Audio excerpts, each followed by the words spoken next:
recording the meeting.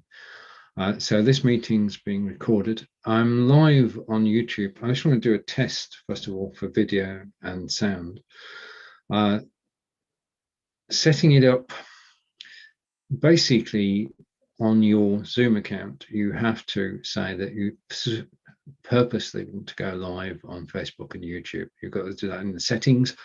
And once you've done that, when you go and you start a new meeting, you can optionally go live to Facebook or YouTube. You can't do both. But here's the kicker. When you say you want to go live on YouTube,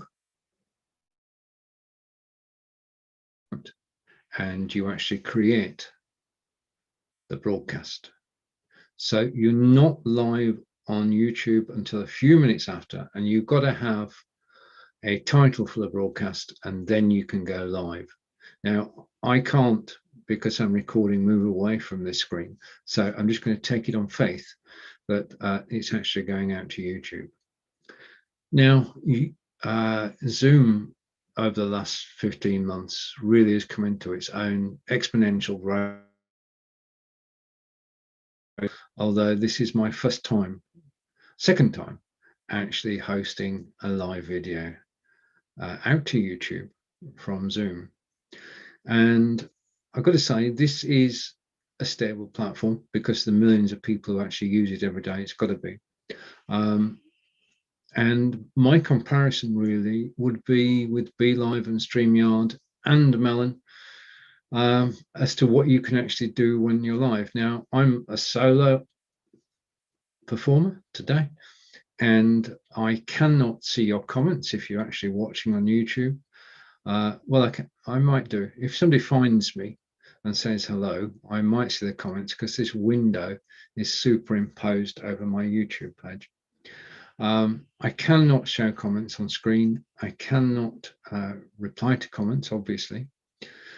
And I'm just experimenting this weekend as to what is actually possible going live from Zoom. We are spoilt by BeLive and StreamYard and Melon and Restream.io.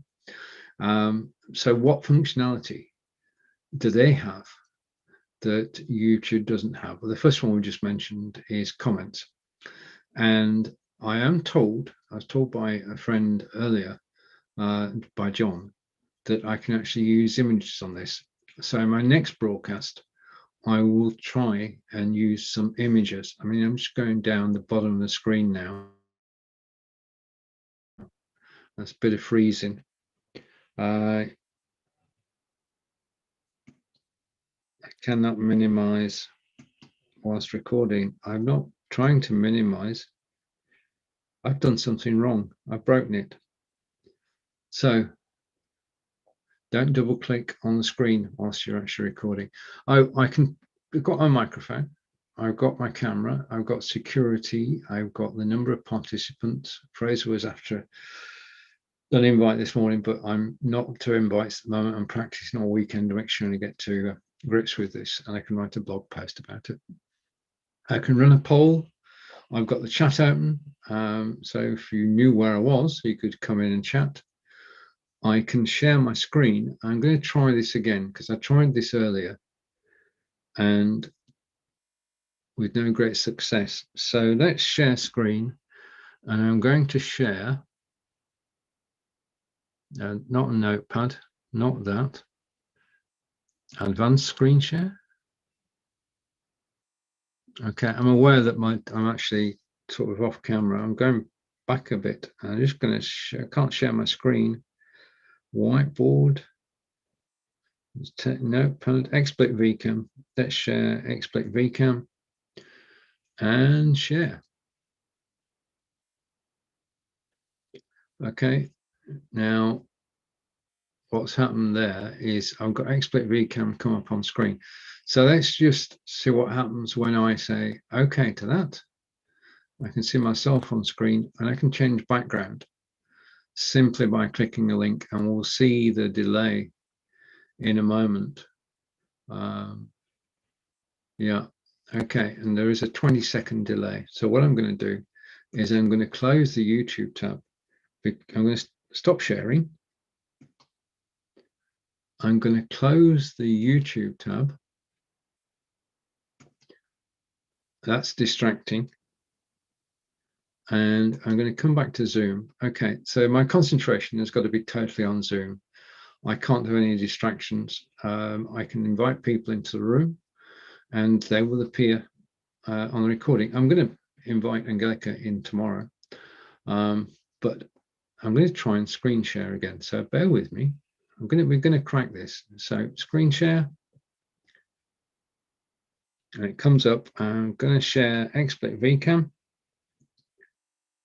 Okay, and XSplit VCAM is now showing on the screen, and I'm showing in a window on the top right. So it'd be interesting to see how this comes out in the recording. Speaking to Divine earlier, he seems to have got his camera sorted out, and this is XSplit VCAM. You can upload media files from your hard drive, you can use videos from YouTube, and you can go to Unsplash and get backgrounds. Now, my backgrounds are a mix of ones that I found on Unsplash. There's some which are, well, I just love this one. And then there are some photographs which are, I like this one too. It's just so colourful. So that's a good one. This is good too. If I want to show people I'm actually in London, I can use this one. I like, this is one of my favorites too. I'm just coming down all the ones that I've got here. And I'm trying to find one which is mine. I may or may not do that. I'm also conscious that I'm not looking at the camera. So let's switch back to a different background, go to that one. So XSplit VCAM, I'm coming in low light. I don't have the soft lights on, so the quality is pretty good. I'm going to stop sharing because I'm seeing myself twice. So I'm missing the ability to do comments.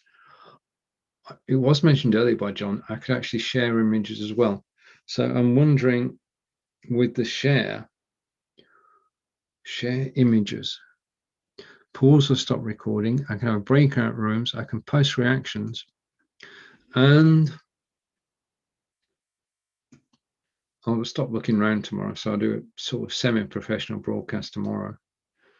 There is a slight delay, and I can see that my picture. Let's go about just upping my game a minute by switching some lights on. And I'm going to switch 2 softboxes on. Okay. And when I've finished, in a minute, the quality of the picture has improved. That's because I've now got lights on. And if I go back to XSplit VCAM, I can go into settings on XSplit VCAM and I can make 1 or 2 changes. I can turn things on and off.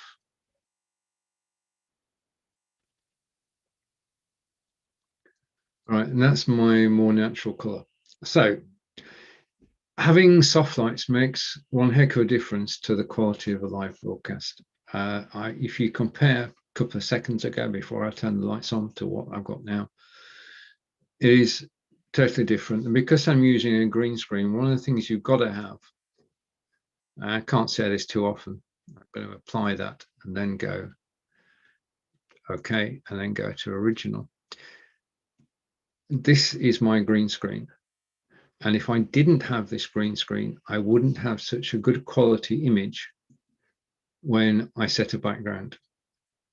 And you can see my hands. You can see 5 fingers on each hand. You can see my head. That's the quality of green screen that XSplit VCAM provides. They do updates regularly. I updated today. One of the things I can do, which I love, is I can actually, you won't believe this, you might believe this, if you go and look at the camera, right, I can actually freeze the camera and just carry on talking. So I can talk about this image without distracting you. Basically, this is Expert VCam, one of the best $40 pieces of software that you'll ever buy. It will take your Logitech C920, C922, or my Brio, and it will give a background, which means that you can actually travel around the world. I just love this feature, this stop go. So if I press the button again, I'll be back live. I don't know how they come up with these things. I would never have thought of that. It is very useful. For argument's sake, if I had to do anything that would distract my screen presence, then all I need to do is look at the camera, and I've frozen it, and I can do whatever I've got to do. I mean, I could have a drink of coffee. Now, you can't hear this.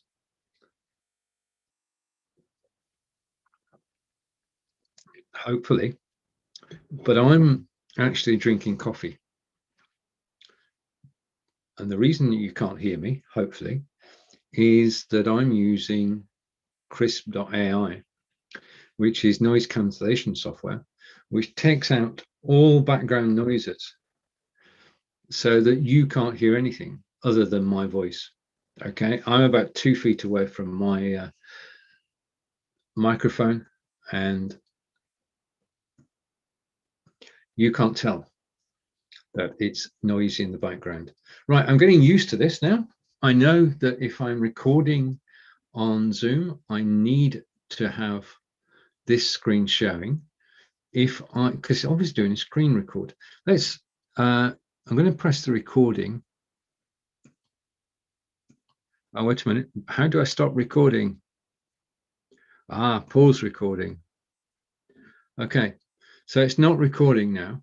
And that's, I think, maybe, but it seems to have eased the pressure on my CPU.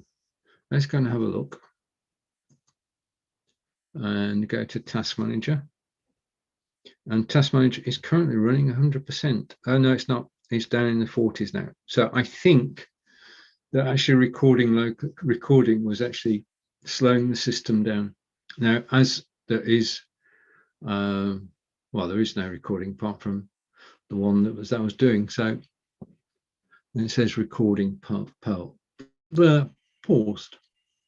Okay, so this has just been a test, my first test of going live from Zoom to YouTube. I will be back probably in about half an hour after I've checked some things out, and I'm going to check out the quality of the recording on YouTube. Thank you for watching this. What I want to know now is if I press the N button in the studio, when the button appears, got it? If I press the N button, will the video stop? Bye for now.